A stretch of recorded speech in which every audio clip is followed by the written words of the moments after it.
Oi, tudo bem? Aqui é o Felipe, professor e plantonista de Geografia do Poliedro, e vamos agora comentar mais uma questão no nosso plantão. Vamos comentar aqui uma questão do vestibular da Unesp de 2016, uma questão bem interessante que traz inicialmente um pequeno texto aqui apontando a proliferação dos APCs no mundo, os acordos preferenciais de comércio. Bom, essa questão vai perguntar o seguinte: considerando o contexto dinâmico apresentado pelo excerto, compreende-se a proliferação dos acordos preferenciais de comércio como resultado, e aí a gente vai ter 5 opções.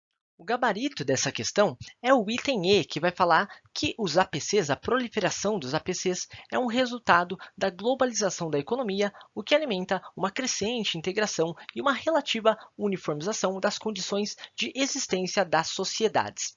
Bom, o que é importante a gente observar aqui? Primeiramente, por que o item E está de fato correto e, principalmente, por que o item D está incorreto e não é o nosso gabarito? Primeiramente, é importante observar que a proliferação dos APCs de fato fortalece a globalização no sentido que permite uma maior integração da economia mundial. Olha só, a gente tem uma quantidade muito grande de acordos preferenciais de comércio que foram fechados ao longo das últimas décadas. Centenas de países já aderiram a esses acordos. O próprio texto, inclusive, cita que são poucos os países hoje que ainda não fazem parte desse tipo de acordo. Tudo bem?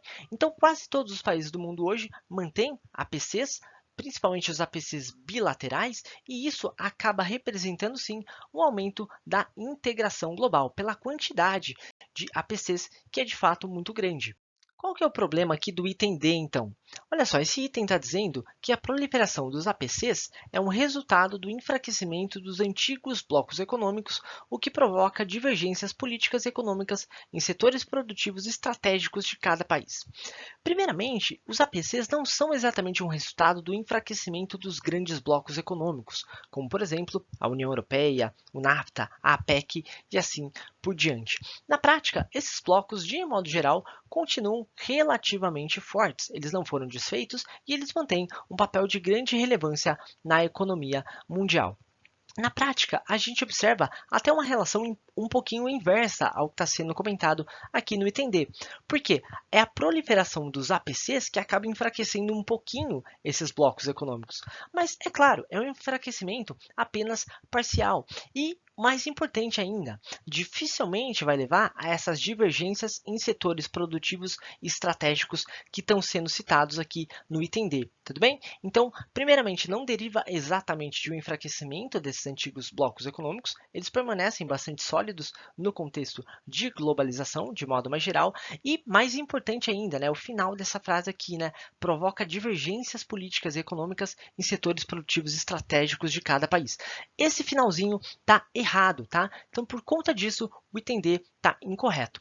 Um aspecto muito importante dessa questão a ser observado é o seguinte: a globalização ela compreende um processo de maior integração a nível mundial, principalmente uma maior integração econômica.